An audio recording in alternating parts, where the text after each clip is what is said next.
As I concluded the broadcast yesterday, my heart was kind of sad because I realized that as I was talking about the Father that we find in the 15th chapter of Luke, in the story of the prodigal, that this father came to that place where he realized he was just going to have to let this young man go his own way and do his own thing and allow the consequences of it to play themselves out.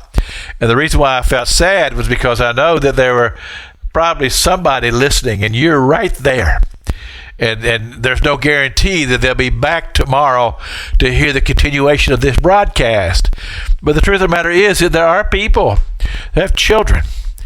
And your children are acting out, and they're being rebellious, and they're determined they're going to follow their own course. And it's seemingly there's nothing that you could do about it. And truth is, now my wife and I, we have 5 children. They're all grown now. But there were times when one of our children would be going in a direction that we knew was not good. And of course, we talked to them about it, and we tried to convince them that you shouldn't be following this path, but they were just determined. And I remember my wife having these conversations. There's nothing else we can do except pray. And we're just going to have to really intensify our prayers over this issue. We're going to have to pray for this child, and we're going to have to believe God that God's going to work it out to his good. And I just imagine that this father, this is exactly where he is. But you see, again, as I said yesterday, in the story, the hero of this story is the father. Because the father loves that son, and he had to allow him to go find his own way, even though it was a way of destruction.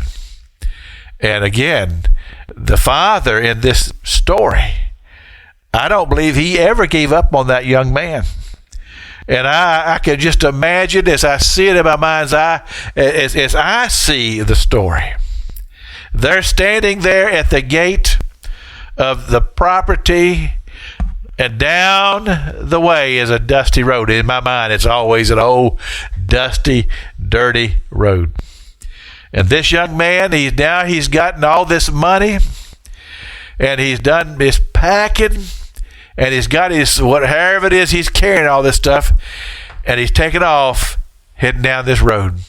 And the scripture says that he goes to a far country. In other words, he's determined he's going to go someplace that's going to be so far away that he'll not have the influence of his father or his brother or anybody else, because he didn't want to have anybody tell him what to do. He was determined he was going to go live his life.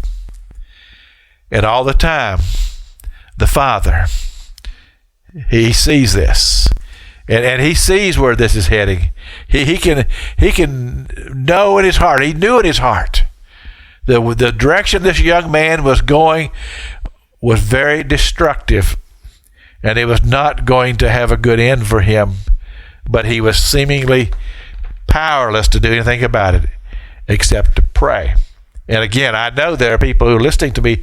That's exactly where you are right now. So I'm just going to leave you in the next few seconds I have, is that you need to pray, and you need to intensify your prayers, and you need to intensify your own personal relationship with God so that your prayers will be strong for that person that you love. This is Pastor Jack King with the gospel on the radio broadcast.